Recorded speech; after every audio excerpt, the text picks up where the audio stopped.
வணக்கம். தமிழ்நாட்டில் மக்களவைத் தேர்தல் ஏப்ரல் 19ஆம் தேதி நடக்கிறது.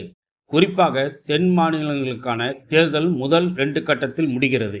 இதையொட்டி கடந்த சில வாரங்களாகவே தென் மாநிலங்களை சுற்றி சுற்றி வருகிறார் பிரதமர் மோடி. தமிழ்நாட்டுக்கு ஏற்கனவே 5 முறை அடுத்தடுத்து விசிட் அடித்துள்ளார் பிரதமர் மோடி.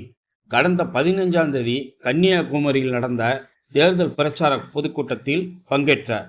தேர்தல் தேதி அறிவிக்கப்பட்ட பிறகு முதன்முறையாக கோவையில் ரோடு ஷோவில் நேற்று பங்கேற்றார். இதற்காக நேற்று மாலை 5:45 மணி அளவில் கோவை விமான நிலையம் வந்தடைந்தார். அவருக்கு விமான நிலையத்தில் பாஜக கட்சி சார்பில் வரவேற்பு அளிக்கப்பட்டது. பின்னர் அவர் விமான நிலையத்திலிருந்து கார் மூலம் ரோடு ஷோ நடக்கும் சாய்பாபா காலனி பகுதிக்கு மாலை 6:10 மணி அளவில் வந்தார். அங்கிருந்து ரோடு ஷோ தொடங்கியது. திறந்த வாகனத்தில் நின்று கொண்டு பிரதமர் மோடி பொதுமக்களை பார்த்து கைகளை அசைத்தபடி வந்தார். அந்த வாகனத்தில் மோடியுடன் ஒன்றிய இணையமைச்சர் எல் முருகன், பாஜக மாநில தலைவர் அண்ணாமலை, தேசிய மகளிரணி தலைவர் வானதி சீனிவாசன் ஆகியோர் இருந்தனர். சாய்பாபா கோயில் எதிரே தொடங்கிய வாகன பேரணியானது வடகோவை மேம்பாலம் வழியாக ஆர்எஸ்புரம் தலைமை தபால் நிலையம் வரையில் 2.5 கிலோமீட்டர் தூரத்துக்கு நடந்தது.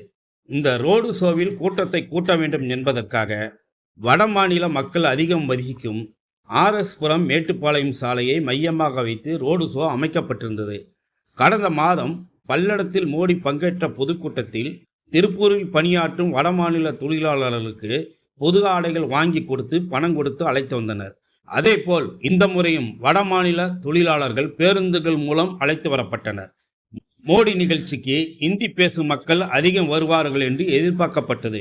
ஆனால் இந்த கூட்டத்தில் வட மாநில மக்கள் கூட்டமாக வரவில்லை. இதை சமாளிக்க சிவனடியார்கள் பூசாரிகளை வரவழைத்து கட்சியினர் சமாளித்தனர். வட மாநில மக்களே மோடி நிகழ்ச்சியை புறக்கணித்ததால் பாஜகவினர் அதிர்ச்சி அடைந்தனர்.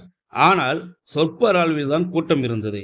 1 லட்சம் பேர் பங்கேற்பார்கள் என்று பாஜக தலைவர்கள் கூறியதால் பணம் கொடுத்து கூட்டத்தை கூட்டினர். இருப்பினும் பணத்தை பெற்றுக்கொண்ட பலர் ரோடு ஷோவில் பங்கேற்கவில்லை. இதனால் மோடி ரோடு ஷோ நடந்து கொண்டிருக்கும் போது கூவி கூவி ஆட்களை அழைத்து வந்து கூட்டத்தை காட்டினர். பள்ளி கல்லூரி முடிந்து வீடு திரும்பியவர்கள் எல்லாம் அழைத்து வந்து கூட்டத்தை காட்டினர். இது தொடர்பான வீடியோ சமூக வலைத்தளங்களில் வைரலாகி வருகிறது. குறிப்பாக கோவை, நீலகிரி, பொள்ளாச்சி, திருப்பூர், ஈரோடு உள்ளிட்ட அண்டை மாவட்டங்களை சேர்ந்த தொண்டர்களை அழைத்து வர பாஜக நிர்வாகிகள் முயற்சி செய்தனர். ஆனால் அவர்கள் எதிர்பார்த்தபடி கூட்டத்தை கூட்ட முடியவில்லை. கொங்கு மண்டலம் எங்களுக்கு பலமானது என்று பாஜகவினர் கூறினாலும் கோவையில் மோடிக்கு கூட்டம் வரவில்லை.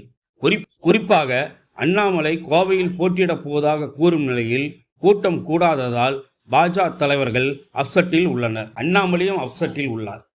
நமோ இன் தமிழ், நமோ இன் தமிழ்.